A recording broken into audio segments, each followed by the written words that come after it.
جب 19 رمضان کو مسجد کوفہ میں امام علی علیہ السلام کی اذان گونجنے لگی تو پوری کائنات میں سوگ برپا ہو گیا. چرند پرند جنات چیخنے لگے اور حضرت جبرائیل علیہ السلام تمام انسانوں سے کہنے لگے کہ اے انسانوں، آج آخری مرتبہ علی کی آواز میں اذان سن لو. مولا علی علیہ السلام اذان دے کے مصلی عبادت پہ آئے. اللہ کی عبادت کر رہے تھے. جیسے ہی آپ نے سجدہ کیا تو عبد الرحمن ابن ملجم زہر سے ڈوبی ہوئی تلوار امام علی علیہ السلام کے سر پہ دے مارتا ہے. بس مسجد کوفہ میں قیامت برپا ہو گئی. تمام چاہنے والے سر پیٹنے لگے. امام علی علیہ السلام کا مصلی خون سے رنگین ہو گیا. آپ کے سر کا خون آپ کے چہرے اور داڑھی پہ آ لگا. کچھ چاہنے والے اس ملعون کو ڈھونڈنے لگے جس نے مولا علی کو ضرب ماری تو کچھ مولا علی علیہ السلام کے سر کا خون صاف کرنے لگے. اتنی دیر میں امام علی علیہ السلام نے فرمایا، اے حسن، یہ نماز فجر کا وقت ہے، پہلے نماز مکمل کرواؤ، اس کے بعد مجھے دیکھنا.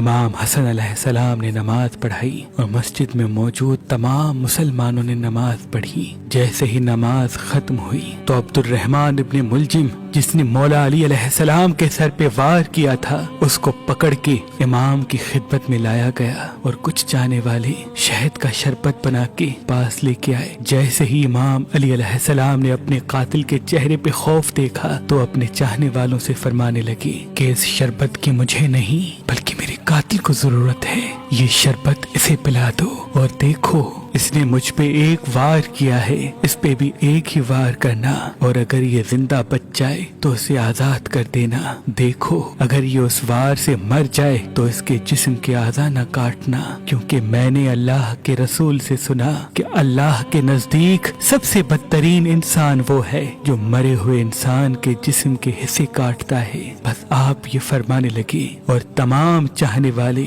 آپ کے عدل و انصاف کو دیکھ کے رونے لگے. پھر آپ فرماتے ہیں، حسن، حسین، عباس، چلو مجھے اپنے گھر لے کے چلو. آپ اپنے بیٹوں کے سہارے سے جیسے ہی گھر کے قریب پہنچتے ہیں تو فرماتے ہیں، عباس، سب چاہنے والوں کو کہو کہ واپس اپنے گھر چلے جائیں. تو کسی نے عرض کیا، یا امیر المومنین، یہ سب آپ کے چاہنے والے ہیں، اس حالت میں آپ کو کیسے چھوڑ کے چلے جائیں؟ امام علی علیہ السلام نے فرمایا، کیونکہ میرے ضربت کی خبر مجھ سے پہلے میرے گھر پہنچ چکی ہے اور میری بیٹیاں زور زور سے رو رہی ہے.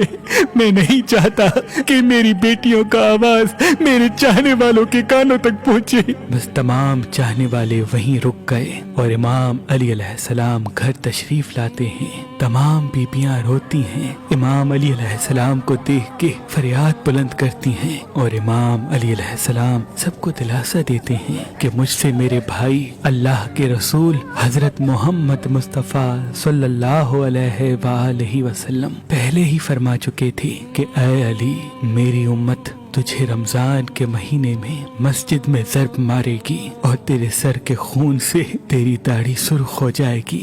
یہ وقت صبر کا ہے. آپ کو بستر پہ لٹایا گیا. تاریخ نے لکھا، جیسے ہی طبیب نے امام علی علیہ السلام کو دیکھا تو وہ چیخ کے رونے لگا اور فرمانے لگا کہ وہ ضرب زہر میں ڈوبی ہوئی تھی اور زہر مولا علی کے پورے جسم میں پھیل چکا ہے. جتنا ہو سکے آپ ان کو دودھ پلائے. بس جیسے ہی یہ خبر کوفے کی گلیوں تک پہنچی تو کوفے کے یتیم بچے اپنے اپنے حصے کا دودھ لیے امام علی علیہ السلام کے گھر پہ آتے ہیں اور بآواز بلند کہتے ہیں، یا حسن، یہ ہمارے حصے کا دودھ ہمارے مولا کو پلائیں. ہم ایک مرتبہ یتیم ہو چکے ہیں، دوسری مرتبہ یتیم نہیں ہونا چاہتے. امام علی علیہ السلام بستر شہادت پہ بھی مسلسل اللہ کا ذکر کرتے رہے. بس جیسے ہی 19 کا دن ختم ہوا، 20 رمضان کی رات آئی، آپ فرمانے لگے کہ اب میرے حجرے میں کوئی بھی نہ آئے، کیونکہ پوری دنیا کے جنات و فرشتے مجھ سے ملنے آ رہے ہیں. اور پھر جیسے ہی 20 رمضان کا سورج طلوع ہوا تو آپ امام حسن سے فرمانے لگے، اے حسن، جاؤ میرے تمام چاہنے والوں سے کہو کہ اپنے امام کا آخری دیدار کر لیں. آپ کے عقیدت مند قطار بنا کے جیسے ہی آپ کی زیارت کے لیے گھر میں داخل ہوئے تو دیکھا کہ زہر پھیلنے کی وجہ سے آپ کا چہرہ پورا زرد ہو چکا ہے. سب چیخ کے رونے لگے. امام علی علیہ السلام فرمانے لگے، پوچھو